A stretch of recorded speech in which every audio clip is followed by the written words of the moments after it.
పై రీతిగా పలికిన బలిచక్రవర్తి సత్యమార్గం నుంచి చలించలేదు.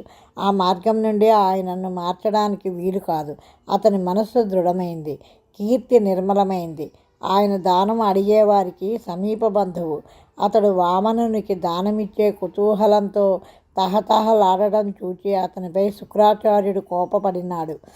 నా ఆనతిని మీరినావు కనుక త్వరలో బద్ధభ్రష్టుడవైపోతావు అని శపించినాడు. గురువు శాపానికి గురి అయి కూడా బలిచక్రవర్తి బాధపడలేదు. ఆయన అసత్య మార్గాన్ని అవలంబించలేదు.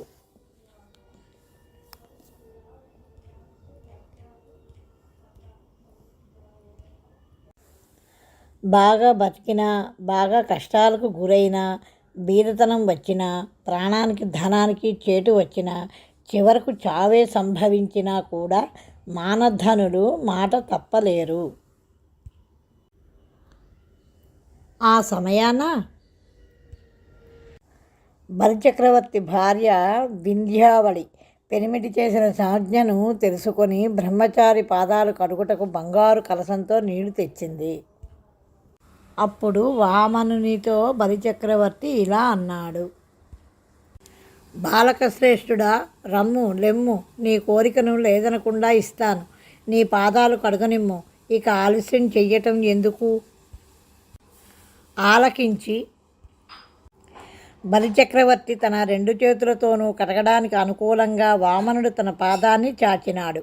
ఆ పాదం మునులచే దేవతలచే ప్రార్థించబడినది, సంపద ఇచ్చునది.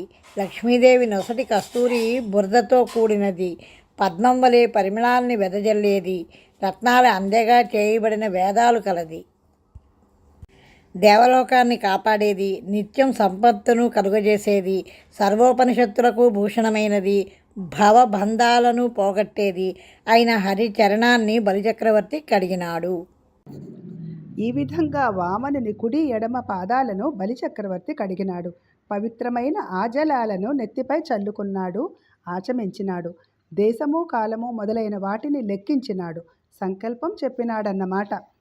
విష్ణు స్వరూపుడవు, ప్రకటమైన వ్రతం కలవాడవు, వేద ప్రామాణ్యం తెలిసినవాడవు, బ్రాహ్మణుడవు అయిన నీకు 3 అడుగుల భూమిని ఇస్తున్నాను అంటూ బ్రహ్మచారి అయిన వామనుని చేయి చాచి పూజించి పరబ్రహ్మ ప్రీతికై ఇస్తున్నాను అని ప్రపంచమంతా ఆశ్చర్యం చెందేటట్లుగా ధారపోసినాడు. ఆ సమయమందు నీటి ధార పడకుండా శుక్రాచార్యుడు కలశం రంధ్రానికి అడ్డుపడి ఆపినాడు.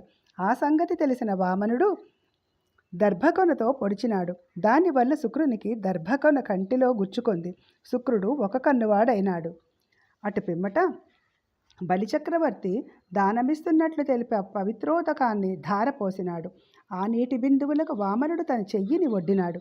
ఆ చెయ్యి రాక్షసుల తలలను ఖండించినట్టిది, లక్ష్మీదేవిని ఆకర్షించటంలో మేలైనది, రమాదేవి శిరోజాలచే సేవించబడినది, నిర్మలమైన శ్రీదేవి కుచాగ్రాల మీద ఉంచబడినది. బలిచక్రవర్తి అందించిన దానధారను వామనుడు గ్రహించినాడు. ఆ జలధార మునీశ్వరుల దాన నియమాల సంకల్పాలకు ఆధారమైనది. రాక్షస స్త్రీలను కన్నీటి పాలు చేసేది, రాక్షసరాజు బలిని నిరాధారునిగా మార్చేది. విష్ణువును, కాలాన్ని, దేశాన్ని, శుక్రాచార్యుని మాటలను, నాశనమును ఎరిగి కూడా బలిచక్రవర్తి ఆ దానం యోగ్యమైనదిగా భావించి ఇచ్చినాడు. భూమి మీద అతనికన్నా మరొక దాత ఉంటాడా? పరీక్షన్ మహారాజా, సకల భూతాలకు విష్ణువు అధిపతి. ఆయనకు బలిచక్రవర్తి దానం చేయగానే దిక్కుల ధ్వనులతో పంచభూతాలు బలి బలి అని పొగిడినాయి. భూమిని దానమిచ్చిన వానికి, దానిని ప్రీతితో పుచ్చుకున్న వానికి పాపాలు నశిస్తాయి. వారు సంతోషంగా 100 ఏండ్లు స్వర్గంలో విహరిస్తారు. అందువల్ల ఏ దానము భూదానానికి సమానం కాదు. భూదానం ఇచ్చిన నీకు 2 లోకాలలోనూ కీర్తి, పుణ్యం కలుగుతుంది అని పలికి మాయావటుడు మళ్ళీ ఇలా అన్నాడు: నేనెందుకు దీనిని అడిగినానని నీ మనసులో విచారింపక దానమివ్వు. సత్యం పెంపొందే విధంగా దీనిని అడిగినాను. ఈ 3 అడుగులు ఇస్తే మాకు 3 లోకాలు ఇచ్చినట్లే. అలా పలికిన వామనుని మాటలకు బలిచక్రవర్తి చాలా సంతోషించి, పుట్టిన తర్వాత నేర్చెనో పుట్టకముందు నేర్చెనో కానీ ఈ చిట్టి పొట్టి పాపని పొట్ట నిండా మాయలే అంటూ నవ్వి బలి భూమిని దానమిచ్చినాడు. బలిచక్రవర్తి ఔదార్యాన్ని గ్రహాలు, మునీశ్వరులు, సిద్ధులు, గంధర్వులు, కిన్నరులు, యక్షులు, గరుడులు, దేవతలు, నాగపతులు పొగిడినారు. అతనిపై పూలవానలు కురిపించినారు. దేవవాద్యాలు మ్రోగినాయి. ఈ విధంగా ఉతకధారను గ్రహించి బ్రహ్మచారి ఇంతవాడై తాను ఆకాశానికన్నా పెద్దవాడై మేఘమండలం చివరి వరకు పెరిగి సూర్యమండలం కన్నా, చంద్రమండలం కన్నా, ధ్రువమండలం కన్నా పెరిగి మహర్లోకాన్ని మించి, సత్యలోకాన్ని మించి బ్రహ్మాండం చివరి వరకు వృద్ధి పొందినాడు. వామనుడు బ్రహ్మాండమంతా నిండిపోతున్న సమయాన సూర్యబింబం అతనికి క్రమక్రమంగా గొడుగుగా, శిరోమణిగా, కర్ణాలంకార కుండలంగా, కంఠభూషణంగా, తరువాత బంగారు భుజకీర్తిగా, ఆ పిమ్మట కాంతులీనే కంకణంగా, అనంతరం కటిస్థలిమందలి గంటగా, ఆ పైన కాలి అందెగా, చివరకు పాదపీఠంగా ప్రకాశించింది. ఈ విధంగా వామన రూపుడగు విష్ణుమూర్తి సత్వ రజస్తమో రూపకమైన విశ్వరూపాన్ని ధరించి విజృంభించినాడు. భూమి, ఆకాశము, స్వర్గము, దిక్కులు, దిక్కుల మధ్య భాగాలు, సముద్రాలు, చరాచర భూతరాశులన్నీ కూడా తానే అయి ఏకాకృతిని ధరించినాడు. క్రమంగా భూలోకాన్ని అతిక్రమించినాడు. భువర్లోకం, సువర్లోకం, మహర్లోకం, జనోలోకం, తపోలోకం దాటి సత్యలోకాన్ని కూడా ఆక్రమించి దానిని కూడా దాటిపోయినాడు. అన్ని తావులలో మూలలు సందులు నిండిపోయినాడు. మహోన్నతమైన ఆకారంతో పాదాల అడుగు భాగాన రసాతలాన్ని, పాదాలతో భూమిని, పిక్కలతో పర్వతాలను, మోకాళ్లతో పక్షుల సమూహాన్ని, తొడలలో దేవతలను, వస్త్రంలో సంధ్యాకాలాన్ని, గుహ్యాంగంలో ప్రజాపతులను, పిరుదులలో రాక్షసులను, నాభిలో ఆకాశాన్ని, కడుపులో సప్త సముద్రాలను, వక్షంలో నక్షత్ర సమూహాన్ని, హృదయంలో ధర్మాన్ని, వక్షోజస్థానంలో ఋతాన్ని, సత్యాన్ని, మనస్సులో చంద్రుడిని, ఎదలో లక్ష్మీదేవిని, కంఠంలో వేదాలను, భుజాలలో ఇంద్రాదులైన దేవతలను, చెవులలో దిక్కులను, తలలో స్వర్గలోకాన్ని, తల వెంట్రుకలలో మేఘాలను, ముక్కు పుటాలలో వాయువును, కన్నులలో సూర్యుడిని, ముఖంలో అగ్నిని, వాక్కునందు సర్వ ఛందస్సులను, నాలుకలో వరుణుని, కనుబొమలలో కార్యాకార్యాలను, రెప్పలలో రేయింబవళ్లను, పాలభాగంలో కోపాన్ని, క్రింది పెదవిలో లోభాన్ని, స్పర్శలో కామాన్ని, రేతస్సులో జలాన్ని, వీపులో అధర్మాన్ని, అడుగులలో యజ్ఞాలను, నీడలో మరణాన్ని, నవ్వులో సకల మాయలను, దేహ రోమాలలో ఓషధులను, నాడీ ప్రదేశాలలో నదులను, గోళ్లలో రాళ్లను, బుద్ధిలో బ్రహ్మను, ప్రాణాలలో దేవర్షిగణాలను, శరీరంలో చరాచర సకల ప్రాణులను ఇమిడించుకొన్నారు. ఆయన మేఘం వలె మ్రోగే పాంచజన్యం అనే శంఖంతో, సారంగం అనే ధనస్సుతో, సుదర్శనం అనే చక్రంతో, కౌమోదకి అనే గదతో, ఖడ్గంతో, అక్షయాలైన అంప పొదులతో ప్రకాశిస్తున్నాడు. మకర కుండలాలతో, కిరీటంతో, కౌస్తుభమణితో, రత్నమయమైన మొలనూలితో, పీతాంబరంతో, వక్షాన వైజయంతిమాలికతో, దివ్యకాంతులతో విరాజిల్లుతున్నాడు. సునంద, నంద, జయ, విజయాది పరిచారక సమూహం చుట్టూ చేరి ఉంది. సాటిలోని తేజస్సుతో మెరుస్తున్న విష్ణువుకు బ్రహ్మాండమే శరీరానికి ఒక మేలి ముసుగుగా ఒప్పుతున్నది. విశ్వరూపాన్ని పొందిన త్రివిక్రముడు ఒక్క అడుగుతో భూలోకాన్ని, ఇంకొక అడుగుతో స్వర్గలోకాన్ని, మరొక అడుగుతో పైలోకాలను ఆక్రమించినాడు. క్రమంగా అన్నింటినీ దాటిపోయినాడు. ఇక ఆ రూపం పట్టకపోవడం వల్ల బ్రహ్మాండం బద్దలు కాసాగింది. ఆయన తప్ప ఇంకెవ్వరూ కనిపించకుండా పోయినారు. ఆ విశ్వరూపుడు మాటలకు, చూపులకు అందరాని వాడే ప్రకాశించినాడు. రాజా, విష్ణుమూర్తి పాదాలు రెండు పద్మాల వలె ఉన్నాయి. ఒక పాదం కింద ఉన్న భూమండలం పద్మానికి అంటుకున్న చిన్న బురద ముద్దలా ఒప్పారింది. ఇంకొక పాదం మీద ఉన్న ఆకాశం పద్మం మీద ఉన్న తుమ్మెదలా శోభించింది. ఆ సమయంలో లోకాలన్నీ దాటిపోయిన త్రివిక్రముని కాలి గోళ్ల కాంతులు చంద్రుని యొక్క వెన్నెల వలె ప్రకాశించినాయి. ఆ వెలుగులో సత్యలోకమందలి బ్రహ్మతేజస్సు కూడా సూర్యుని వెలుగు ముందు దీపం వలె తక్కువైపోయింది. సంసార బంధాన్ని తెంచుకుని సత్యలోకంలో ఉన్న రాజులు, సప్త ఋషులలోనూ నవబ్రహ్మలలోనూ ఒకడైన మరీచి మొదలగు వారు, సనందనుడు మొదలైన బ్రహ్మమానసపుత్రులు, దేవమునులు అక్కడ ఎల్లప్పుడూ రూపాన్ని ధరించి మ్రోగుతున్న పురాణాలు, తర్కం, వేదాలు, వ్యాకరణం, చరిత్రలు, ధర్మశాస్త్రాలు మొదలైనవి జ్ఞానాగ్నిచే సంచితమైన కర్మలన్నీ దగ్ధం కాగా ఇంకను మిగిలి ఉన్నవారందరూ వస్తున్న శ్రీహరి యొక్క పాదాన్ని చూచి తమ తమ చిత్తాలలో తలుస్తున్న పెన్నిధానాన్ని చూచినామని, నేడు ధన్యులమైనామని భక్తితో నమస్కరించినారు.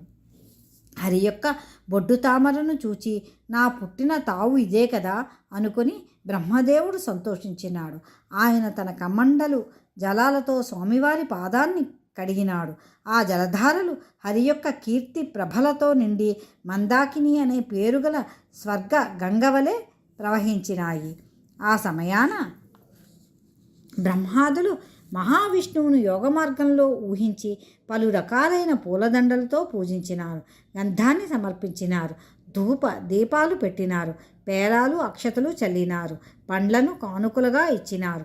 శంఖారావములు జయ జయధ్వానాలు చేస్తున్న భల్లూకరాజైన జాంబవంతుడు అన్ని దిక్కులలో ఢంకా మోగిస్తూ కరుణాంభునిధి త్రివిక్రమ అంటూ విష్ణుదేవుని జయాన్ని ఎల్ల దిక్కులలో చాటినాడు.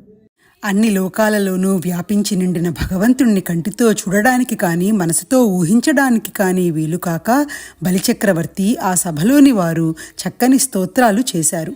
అటు పిమ్మట విష్ణువు మరల తన వామన రూపాన్ని ధరించాడు. హేతి, ప్రహేతి, విప్రచిత్తి మొదలైన రాక్షసులు ఇంద్రుడు మొదలగు దేవతలను గెలిచిన వీరులు.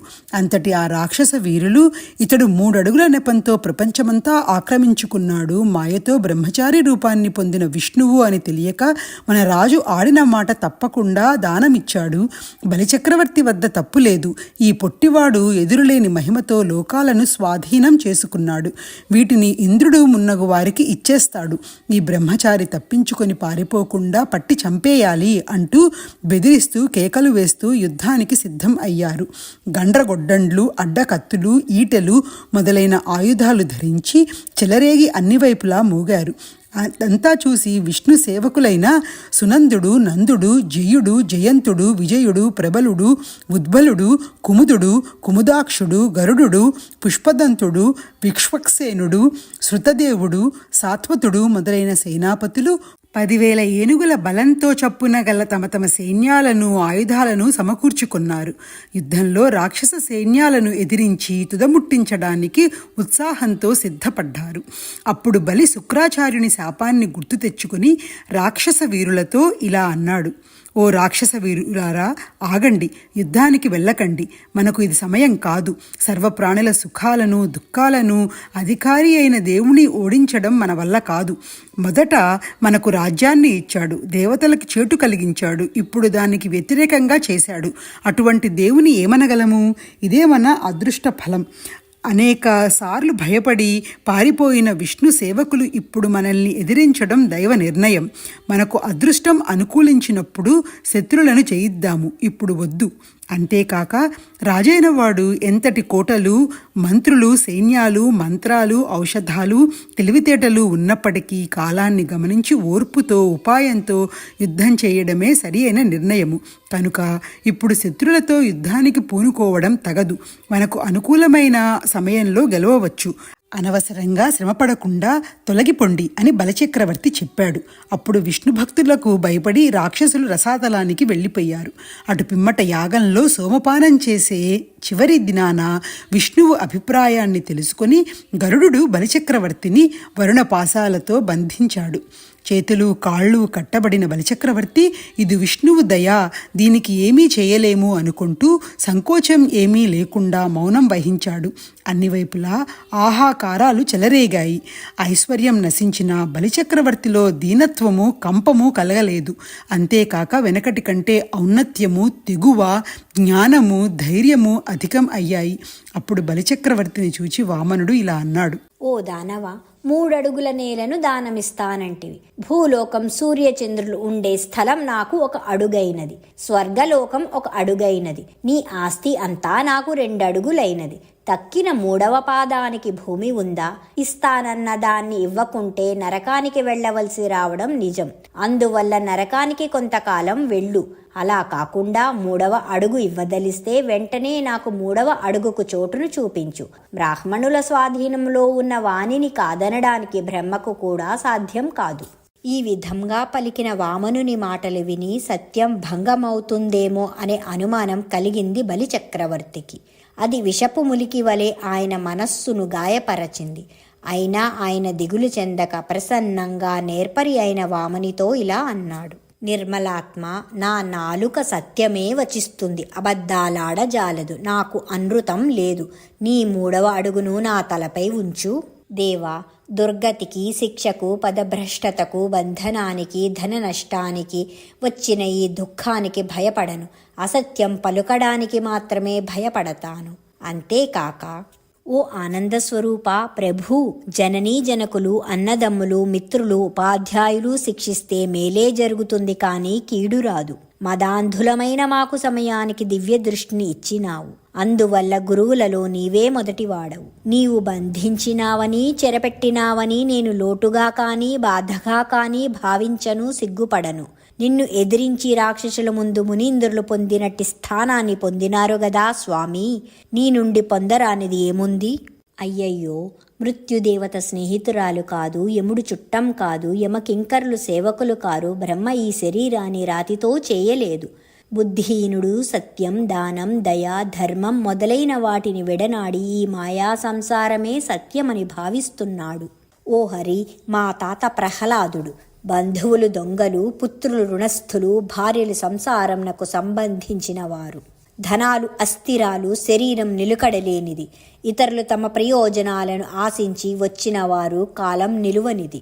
ఆయుర్దాయం త్వరగా గడుస్తుంది, సంపద తొందరగా వెళ్ళిపోతుంది అనియే కదా తన తండ్రిని ధిక్కరించి నీ పాదకమలాలను సేవించినాడు. అతనికి చిరంజీవత్వం కలిగింది.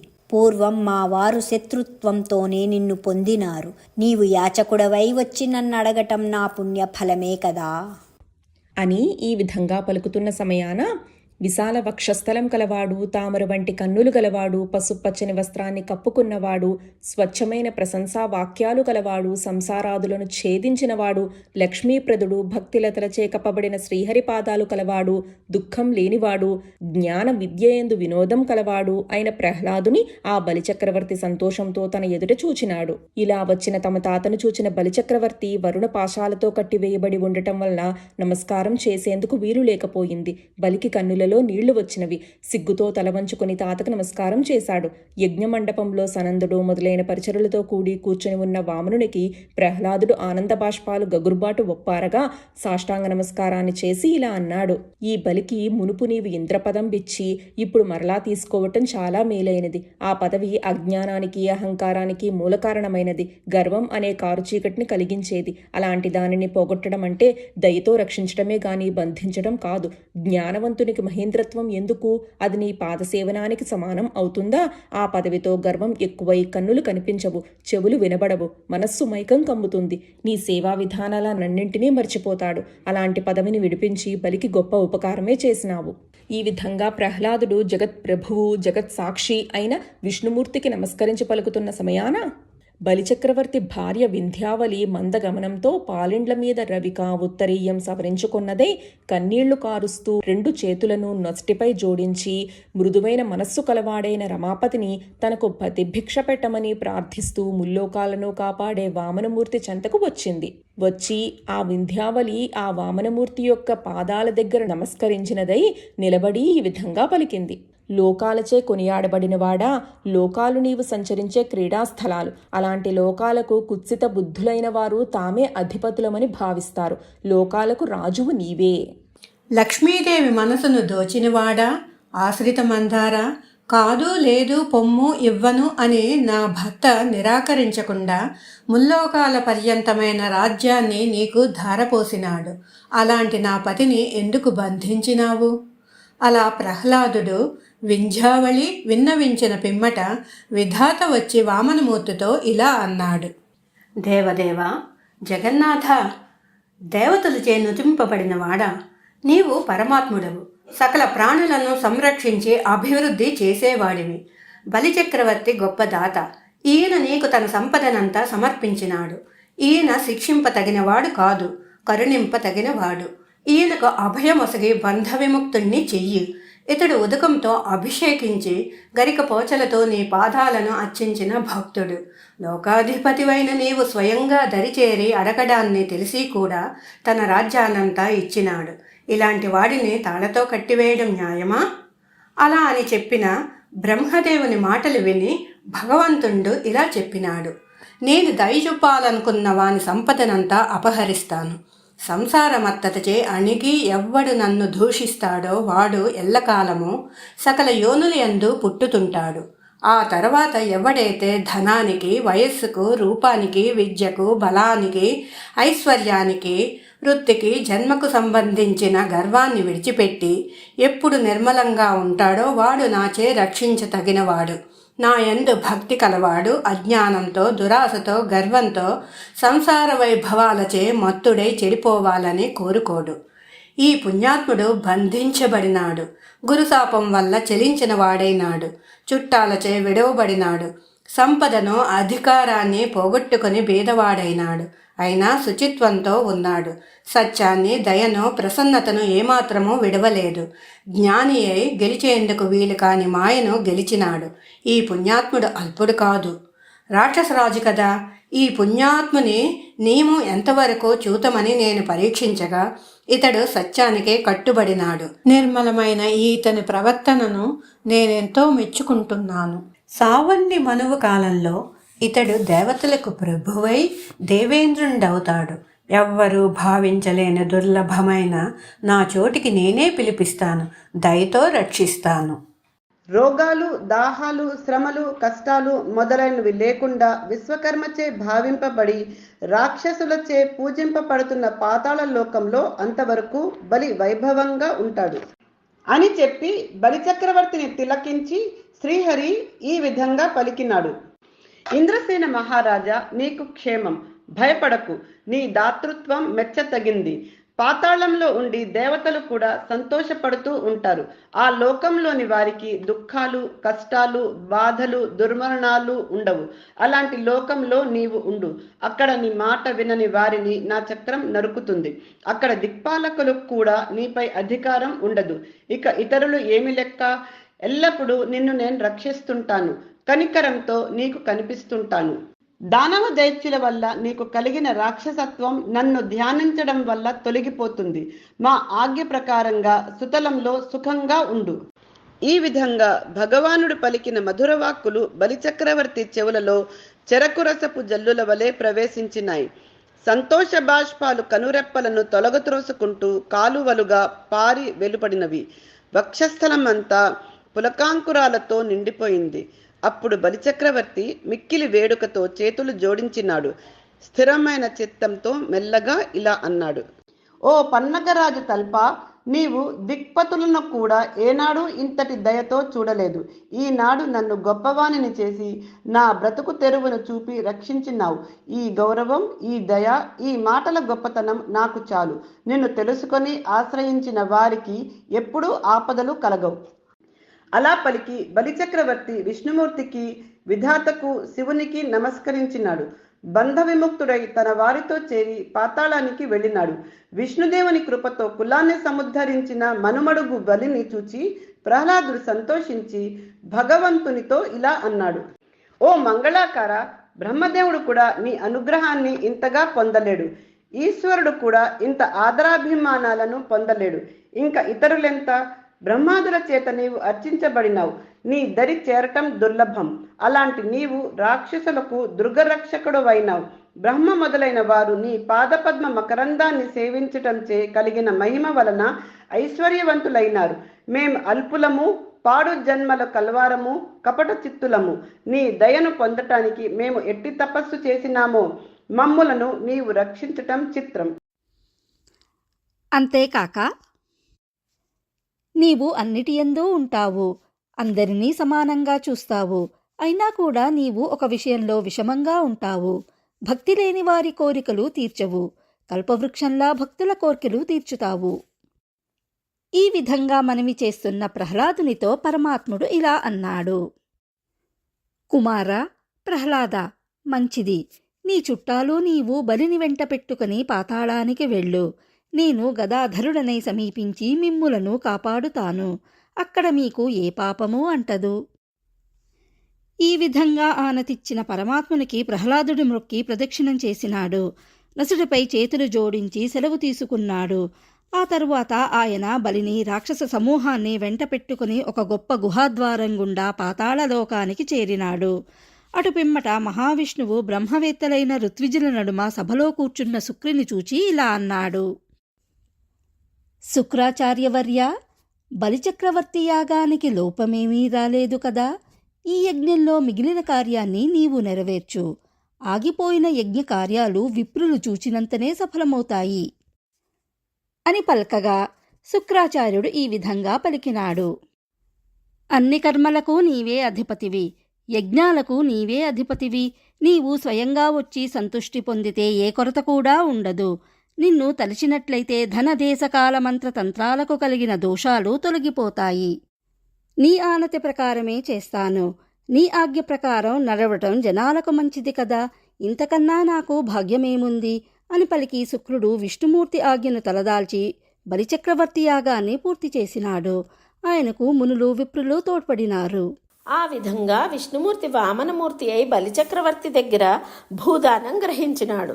ఆయన తన అన్నయ్య అయిన ఇంద్రునికి దయతో స్వర్గలోకాన్ని ఇచ్చినాడు. బ్రహ్మదేవుడు ఆ సమయంలో దక్షుడు, భృగువు మొదలైన ప్రజాపతులతో, శివునితో, కుమారస్వామితో, నారదునితో, పితృదేవతలతో, నృపాలురతో కలుసుకున్నాడు. కశ్యపునికి, అదితికి ఆనందం కలిగే విధంగా లోకాలకు, దిక్పతులకు వామనుడు ప్రభువు అని కట్టడి చేసినాడు. అంతేకాక ధర్మానికి, కీర్తికి, సంపదలకు, శుభాలకు, దేవతలకు, స్వర్గానికి, మోక్షానికి వామనుడే అధికారి అని నిర్ణయించినాడు. పరీక్షిన్ మహారాజా, బ్రహ్మ, దిక్పాలకులు, దేవేంద్రుడు విమానం మీద వామనుని అమరావతికి తీసుకుని వెళ్ళినారు. ఆ తర్వాత బలవంతుడైన తోడబుట్టిన వాని సహాయంతో ఈ విధంగా ఇంద్రునికి ఇంద్రపదము లభించింది. సమర్థుడైన తమ్ముడు గల అన్నకు కోరికలు ఎందుకు కొరతపడతాయి? పడవు. భాగం ఇమ్మనడు, మంచి చేయమనడు, పరిపాలించడు. ముల్లోకాలను యాచన వల్ల స్వీకరించి అన్నయ్యగు ఇంద్రునకు ఇచ్చినాడు. వేలుపుల తల్లి అయిన అదితి చిన్న కొడుకు వామనుని వంటి తమ్ముడు ఏ అన్నలకున్నాడు? వామనునికి సాటి అయిన తమ్ముడు లేడు. కడుపు బ్రద్దలయ్యేటట్లు చాలామంది కొడుకులను కనటం కంటే దేవతా సమూహాన్ని కన్న అదితి ఘనుడగు వామన వటుని కన్నట్లు తల్లికి బలవంతుడైన ఒక కొడుకు చాలు. ఈ విధంగా వామనమూర్తి సంపాదించిచ్చిన త్రిలోక సామ్రాజ్య సంపదను దేవేంద్రుడు తిరిగి తీసుకున్నాడు. ఆ తర్వాత బ్రహ్మ, శివుడు, కుమారుడు, భృగువు మొదలైన మునులు, పితృదేవతలు, దక్షుడు మొదలైన ప్రజాపతులు, సిద్ధులు, ఖేచరులు, ఇంకా తక్కినవారు ఆశ్చర్యం కలిగించే విష్ణుమూర్తి లీలా విలాసాలకు అబ్బురపడుతూ, పొగుడుతూ, ఆడుతూ పాడుతూ తమ తమ నివాసాలకు వెళ్ళినారు అని శుకుడు ఇలా అన్నాడు: రాజా, త్రివిక్రముని మహిమ యొక్క గొప్పతనాన్ని తెలుసుకోవటానికి గాని, అది ఇలాంటిదని చెప్పటానికి కానీ ఎవ్వరికీ శక్యం కాదు. భూపరాగలేశాలను లెక్క పెట్టేవాడు కూడా తెలుసుకొనలేడంటే ఇక ఇతరులకు తరమవుతుందా? అద్భుతమైన లీలలతో కూడి విష్ణుమూర్తిని గురించి తెలిపే ఈ పుణ్యచరిత్రను వినేవాడు ఘనమైన పరాక్రమం కలవాడై చివరకు ప్రకాశించే విలాసంతో ఉత్తమ గతులను పొందుతాడు. ఓ రాజా, మానవులకు, పితృదేవతలకు, దేవతలకు సంబంధించిన పుణ్యకార్యాలు చేసేవారు ఎవరైనా త్రివిక్రముని పవిత్ర చరిత్రను కీర్తించితే వారు ఎల్లప్పుడూ సుఖాలు అనుభవిస్తారు. పై విధంగా శుకుడు పరీక్షిత్తుకు వామనావతార కథను చెప్పినాడని సూతుడు శౌనకాది మహర్షులకు తెలిపినాడు. అప్పుడు శౌనకాది మునులు సూతునితో ఇట్లా అన్నారు: ఓ పుణ్యాత్ముడా, పూర్వం విష్ణువు మత్స్యావతారాన్ని ధరించిన వృత్తాంతం వినాలని కుతూహలంగా ఉంది. భగవంతుడు కర్మకు కట్టుబడిన వాని వలె లోకంలో గౌరవము, జ్ఞానము లేని చేపరూపాన్ని ఎందుకు ధరించినాడు? ఎక్కడ ఉండినాడు? ఏం చేసినాడు? మొదటిదైన ఆ అవతారానికి కారణం ఏమి? దాని అవసరమేమి? దీన్నంతా తెలుపగల సమర్థుడవు నీవే. విష్ణుదేవుని కథ లోకాలకు మేలు కలిగించేదే కదా. కాబట్టి దీన్ని విశదంగా తెలియజెప్పుము అని మునులు సూతుని అడిగారు. ఈ విధంగా అడిగిన మునులతో సూతుడు ఇట్లా అన్నాడు: మీరు అడిగినట్లే పరీక్షిత్తు శుకుని అడిగినాడు. అందుకు ఆ మహాముని ఇట్లా చెప్పినాడు: ఓ రాజా, విను. ప్రభువైన విష్ణువు వేదాలను, బ్రాహ్మణులను, గోవులను, దేవతలను, సజ్జనులను, ధర్మాన్ని, అర్థాన్ని రక్షించడం కోసం అవతారాలు ధరిస్తాడు. వాయువు విధంగా గొప్ప రూపాల్లోనూ సూక్ష్మమైన రూపాల్లోనూ చేరి ఉంటాడు. అతడు ఎల్లప్పుడూ ఎక్కువ తక్కువ లేని నిర్గుణ పరబ్రహ్మమైనప్పటికీ గుణరహితుడై గొప్పతనాన్ని, తక్కువతనాన్ని, గుణాల కలయికను పొందుతూ ఉంటాడు. అందువల్ల అతడు మత్స్యావతారం ధరించడంలో ఆశ్చర్యం లేదు. పోయిన కల్పం చివర ద్రవిడ దేశానికి రాజైన సత్యవ్రతుడు కేవలం నీళ్లే ఆహారంగా తీసుకుంటూ ఒక నది గట్టుపై విష్ణువుని గురించి తపస్సు చేసేవాడు. సత్యవ్రతుడు ఒకనాడు కృతమాలిక అనే నది దగ్గర విష్ణువుకు ప్రీతి కలిగేటట్లు నీళ్లతో తర్పణం విడుస్తున్నాడు. అప్పుడు అతని దోసిలిలో ఒక చేపపిల్ల కనిపించింది. అతడు ఉలిక్కిపడి ఆ చేపపిల్లను నది నీళ్లలో వదిలినాడు. నదిలో చేరిన చేపపిల్ల ఆ రాజుతో ఇట్లా అన్నది: ఓ దయామయుడా, ఈ నదిలో దాయాదులను చంపే పాపిష్టి చేపలున్నాయి. అవి చిన్న చేపలను పట్టి మృంగుతాయి. అందువల్ల ఇక్కడ ఉండలేక నీ దోసిటిలోకి వచ్చినాను. దయ లేకుండా నన్ను నట్టేట్లో త్రోయటం న్యాయం కాదు. ఓ పుణ్యాత్ముడా, ఇంక చేపలు పట్టేవారు వలలు తీసుకుని వస్తారు. నదిని కలతపెట్టి నన్ను బంధిస్తారు. తప్పించుకోకుండా మెడ పట్టుకుంటారు. అప్పుడు ఎక్కడ దాక్కోగలను? దీనవత్సల, నన్ను పెద్ద చేపలైనా తింటాయి. అలా కాని పక్షంలో ధూర్తులగు వేటకాండ్రైనా పట్టుకుంటారు. ఆ విధంగా చచ్చిపోకుండా నన్ను రక్షించు. బలహీనులను కాపాడటం కన్నా మరొక పుణ్యం ఉందా? చేప పిల్ల మాటలు విని జాలిపడి దయకు నిలయమైన వాడగు సత్యవ్రతుడు ఆ చేప పిల్లను నెమ్మదిగా అందుకొని తన కమండలంలోని నీటిలో ఉంచి తన నివాసానికి తీసుకొని వెళ్ళినాడు. ఒక్క రాత్రిలోనే ఆ చేప పిల్ల పెరిగి పెద్దదై కమండలమంతా నిండిపోయింది. కదలటానికి తావు లేక ఆ చేపపిల్ల రాజుతో ఇలా అంది: ఓ రాజేంద్ర, నేను ఉండటానికి ఈ కమండలం చాలా చిన్నది, చాలటం లేదు. ఇంకొక దానిని తీసుకురా అని చేపపిల్ల అడుగుగా సత్యవ్రతుడు ఒక నీళ్ల కడవలో దానిని విడిచినాడు. ఆ చేప క్షణకాలంలోనే 3 చేతుల పొడవై ఆ పాత్ర అంతా నిండిపోయింది. ఆ చోటు దానికి చాలక ఇంకొక దానిని తెమ్మన్నది. దయానిధి అయిన సత్యవ్రతుడు ఆ చేపను ఒక చిన్న మడుగులో విడిచినాడు.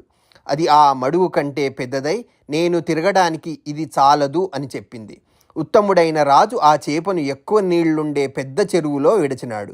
ఆ చేప ఆ చెరువు కన్నా పెద్దదిగా పెరిగింది. చోటు చాలదని చెప్పుకున్నది చేప. ఆ పుణ్యాత్ముడు ఆ పెద్ద చేపను పెనుకడలిలో విడచినాడు. సముద్రంలో చేరిన తర్వాత పెద్ద మొసళ్ళు నన్ను పట్టుకొని చంపి మృంగుతాయి. ఇంతకాలము కాపాడి ఇప్పుడు నన్ను విడవవద్దు, బయటకు ఎత్తు అని ఆ చేప రాజుతో మొరపెట్టుకున్నది. అప్పుడు నేర్పరి అయిన చేపతో రాజు ఇట్లా అన్నాడు: పురుషోత్తమ, ఒక్క దినంలోనే నీవు 100 యోజనాల దూరం వ్యాపించినావు. ఇలాంటి చేపలను మేము ఎప్పుడూ కనీ విని ఎరుగము. చేప జాతులకు ఇంతటి శరీరం ఉండదు. నీవెవరు? ఎందుకు ఇబ్బంది పెడుతున్నావు? నీవు దీనులను కాపాడుట కోసం చేప రూపం ధరించిన విష్ణుదేవుడవని తెలుసుకున్నాను. అచ్యుత, నారాయణ, లోకాలను సృష్టించి పోషించి లయించే మహానుభావుడవు నీవు. దిక్కులేని భక్తులమైన మాకు నీవే దిక్కు. మహిమతో కూడిన నీ అవతారాలు అన్ని ప్రాణులకు మేలు కలిగిస్తాయి. అలాంటి నీకు నమస్కారం చేస్తున్నాను. మేము నీకు పరాయి వాళ్ళం కాము. నిర్మలమైన జ్ఞానం కలవాళ్ళం. మా రక్షణకు నీవున్నావు. ఎల్లప్పుడూ భక్తులు ఎక్కడ ఉంటే నీవు అక్కడనే ఉంటావు. నిన్ను స్తుతించిన వారికి ఎప్పటికీ కీడు జరగదు. శ్రీహరి, నీవు లక్ష్మీదేవి వక్షస్థలం మీద క్రీడిస్తూ సంతోషంతో విహరించే ఆనంద స్వరూపుడవు. అజ్ఞానంతో కూడిన చేప రూపాన్ని ఎందుకు ధరించినావో చెప్పు. ఈ విధంగా సత్యవ్రత మహారాజు అడుగగా ఆ యుగం చివర ప్రళయకాలంలో ఒంటరిగా సాగరంలో సంచరించడానికి చేప రూపాన్ని ధరించిన విష్ణుమూర్తి సత్యవ్రతునితో ఇలా అన్నాడు: ఓ నృపవర్య, ఈ రేయి గడిచిన తరువాత 7వ దినంతో బ్రహ్మకు ఒక పగలు పూర్తి అవుతుంది. భూలోకాది ముల్లోకాలు ప్రళయసాగరంలో మునిగిపోతాయి. అప్పుడు నా ఆనతి మేరకు ఒక్క పెద్ద ఓడ నీ చెంతకు వస్తుంది. అప్పుడు నీవు సమస్త ఔషధీ సమూహాలను, విత్తనరాశులను ఆ నౌకపై ఉంచుకొని ప్రళయ సముద్ర జలాలలో విహరిస్తావు. నీతో కలిసి సప్తర్షులు కూడా ఆ ఓడలో ఉంటారు. మీ ముందు భాగంలో పెనుచీకటి ఆవరిస్తుంది. ముళ్ళ శరీరకాంతులు మిణుకుమిణుకుమంటూ మెరుస్తుంటాయి. సాగరంలో నౌక ఊగుతూ తేలుతూ సాగిపోతూ ఉంటుంది. ఆ నౌక కడలయాళ్లకు దెబ్బతినకుండా మత్స్యరూపం ధరించిన నేను అన్ని వైపులా పెద్ద ఈకలు కలిగిన నా రెక్కలను కదిలిస్తూ ఉంటాను. నా ఆనతి మేరకు ఒక్క పెద్ద పాము అక్కడ కనిపిస్తుంది. సుడిగాళ్లకు నావ తిరగపడకుండా ఆ పాముతో నా కొమ్ము కొనకు ఆ నౌకను కట్టివేసి నీకు మునులకు కీడు కలగకుండా ఆ ప్రళయరాత్రి గడిచే వరకు నేను కాపాడుతుంటాను. ఇందుకోసమే నేను ఇలాంటి మత్స్యరూపాన్ని ధరించినాను. ఇంకా విశేషమేమంటే నేను నిన్ను అనుగ్రహిస్తాను. పరబ్రహ్మస్వరూపమైన నా మహిమను తెలుసుకో. ఈ విధముగా పలికి శ్రీహరి సత్యవ్రతుడు చూస్తుండగానే అదృశ్యమైనాడు. చేపరూపంతో మాధవుడు పలికిన మాటలను తలుచుకుంటూ తాపసి అయిన సత్యవ్రతుడు దర్భశయ్యలపై తూర్పువైపు తలగడగా పరుండి ప్రళయ సమయం కోసం ఎదురుచూస్తున్నాడు. అటు పిమ్మట ప్రళయం సమీపించింది. మెరుపులతో కూడిన మేఘాలు ఎడతెరపి లేకుండా భయంకరమైన వర్షం కురిపించినాయి. సముద్రాలు చెలీలకట్టలు దాటి పొంగిపొరలి దేశాలను ముంచివేసినాయి. ఆ తరువాత, ఓ రాజా, బ్రహ్మకల్పం యొక్క అంత్యకాలంలో ఏర్పడిన ఆ ప్రళయం నైమిత్తికమైనది. ఆకాశంలో ఎగసిపడుతున్న అలలు కల ప్రళయకాల జలరాశిలో సకల భూతరాశులు కూలిపోయినాయి. లోకాల సరిహద్దులు మాయమైపోయినాయి. ఆ దీర్ఘమైన రాత్రిలో, ఓ రాజా, బ్రహ్మదేవుడు విశ్రాంతి లేకుండా పూనికతో ప్రాణులను సృష్టించి అలసిపోయినాడు. ఆయన నడుము వీపు బిగుసుకుపోయినాయి. అతడు నీలుగుతూ ఆవులిస్తూ సృష్టి కార్యాన్ని ఆపినాడు. శరీరాన్ని వాలిపోగా రెప్పలు మూసుకుని చెయ్యి తలగడగా ఉంచుకుని గురకలు పెడుతూ కళ్ళు కంటూ నిద్రపోయినాడు. బ్రహ్మదేవుడు అలసిపోయి నిద్రించినాడు. ఆయన ముఖం నుండి వేదాలు వెలువడినాయి. హయగ్రీవుడనే ఒక రాక్షసుడు ఆ వేదాలను దొంగిలించినాడు. అతని దరిచేరటానికి ఇతరులకు సాధ్యమా? సాధ్యం కాదు. వేదాలను చేజిక్కించుకున్న రాక్షసుడు వాటిని చదువుతూ బయటి ప్రపంచంలో ఉండటానికి భయపడినాడు. బ్రహ్మదేవుడు నిద్రలో ఉండగా వేదాల దొంగ వేగంగా సాగరంలోకి ప్రవేశించినాడు.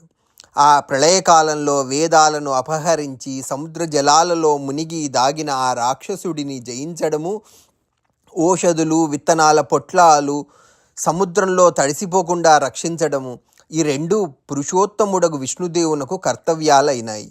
అన్ని పనులను కాచే ఆ పురుషోత్తముడు ఆ మహారాత్రి ప్రవేశించే సమయాన విష్ణుమూర్తి చిన్న రెక్కలు, పెద్ద మీసాలు, పొట్టి తోక, బంగారు కాంతులీను మేను, అందమైన మచ్చలు, చక్కని మొగము, ఒక కొమ్ము, మిరుమిట్లు కొలిపే చూపులు కలిగిన చేప అయినాడు.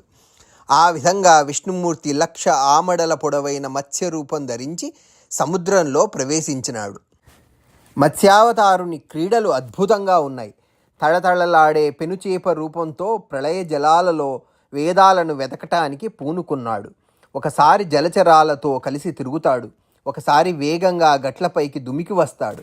ఒకసారి ఆకాశానికి ఎగురుతాడు. ఒకసారి నీళ్లలో ఒదిగి దాగుతాడు.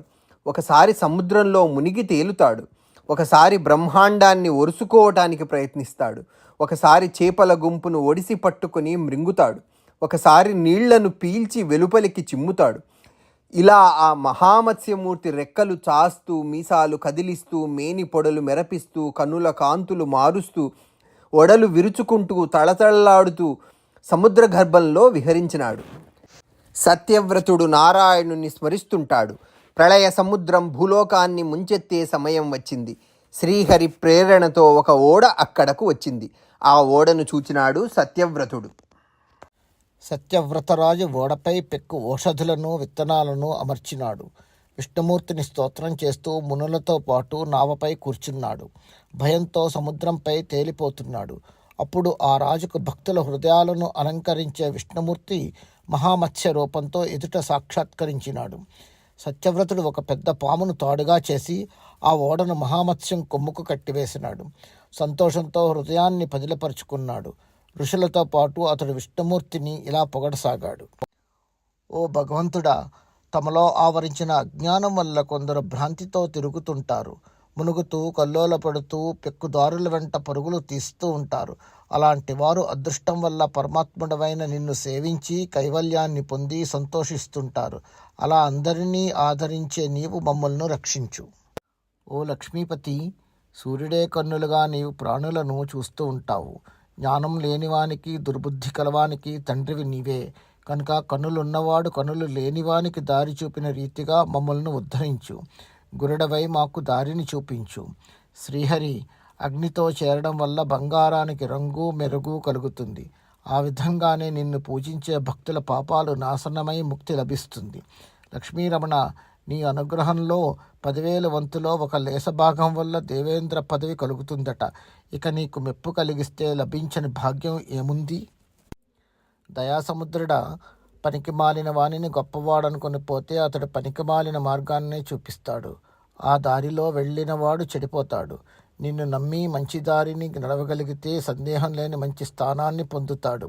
నారాయణ, నీవు చిలికానిగా, చుట్టంగా, జ్ఞానస్వరూపునిగా మానవుల మనస్సులలో మసులుతావు. ఆత్మవై అండగా ఉంటావు. ప్రభువై కోరికలు నెరవేరుస్తావు. అలాంటి నిన్ను ఆదరించక లోకం పెక్కింటిపై పేరాస్తో పరుగులు తీస్తుంది.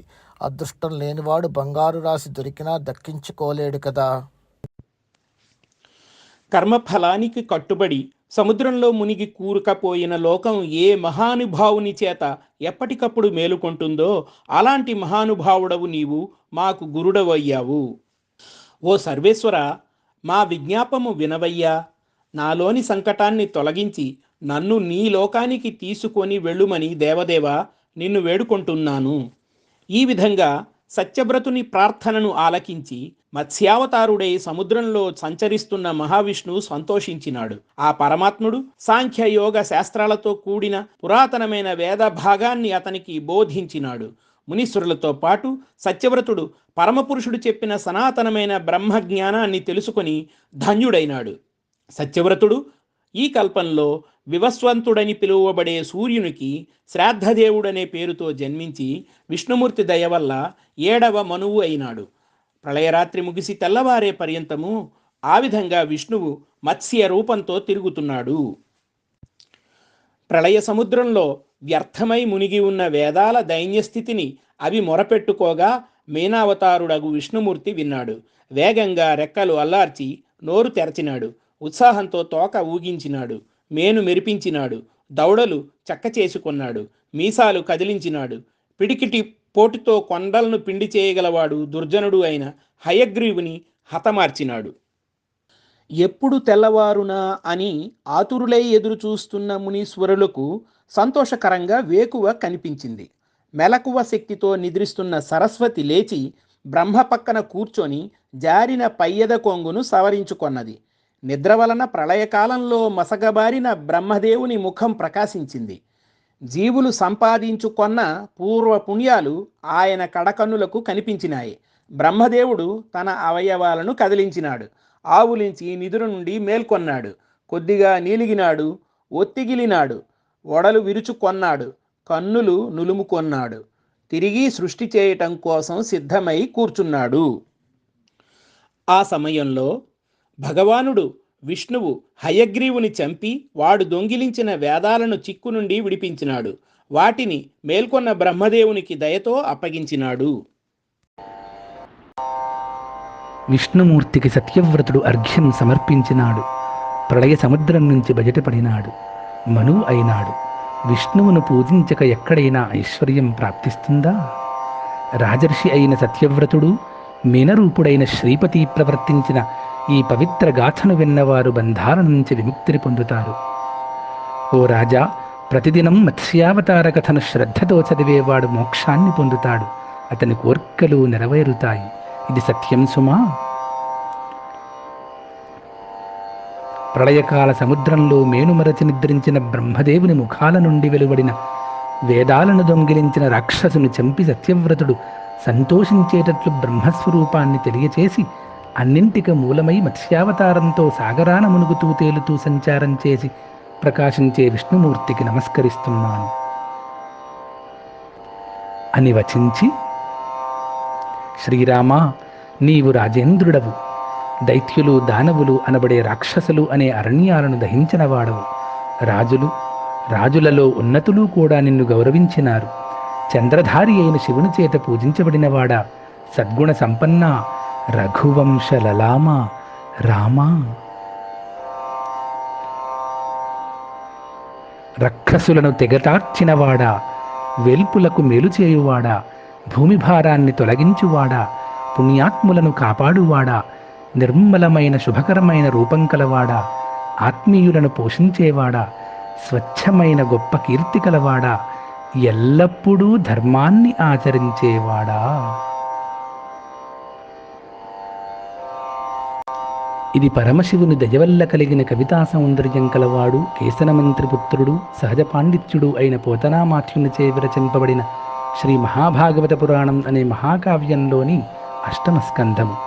దీనిలో స్వయంభువుడు, స్వారోచిషుడు, ఉత్తముడు, తామసుడు అనే మనువుల చరిత్రము, ఏనుగుకు మొసలకి జరిగిన పోరాటము, శ్రీహరి గజేంద్రుడిని కాపాడటము, రైవతుడు, చాక్షసుడు అనే మనువుల చరిత్రము, దేవతలు, రాక్షసులు సముద్రాన్ని మథించడము, పరమేశ్వరుడు విషాన్ని మింగడము, పాలసముద్రంలో అమృతం మొదలైనవి పుట్టడము, దేవతలకు రాక్షసులకు పోరాటం జరగటము, విష్ణువు మోహిని రూపంతో రాక్షసులను మోసగించి దేవతలకు అమృతాన్ని పోయడము, రాక్షస సంహారము, శివకేశవుల సరస సంభాషణము, విష్ణువు మోహిని రూపంతో శివుణ్ణి భ్రమింపజేయడము, వైవస్వతుడు, సూర్యసావర్ణి, దక్షసావర్ణి, బ్రహ్మసావర్ణి, ధర్మసావర్ణి, భద్రసావర్ణి, దేవసావర్ణి, ఇంద్రసావర్ణి అనే మనువుల వృత్తాంతము, బలిచక్రవర్తి యుద్ధానికి వెళ్ళడము, స్వర్గలోక వర్ణనము, దేవతల పలాయనము, వామనావతారము, శుక్ర బలి చక్రవర్తుల సంభాషణము, వామనుని త్రివిక్రమ స్ఫురణము,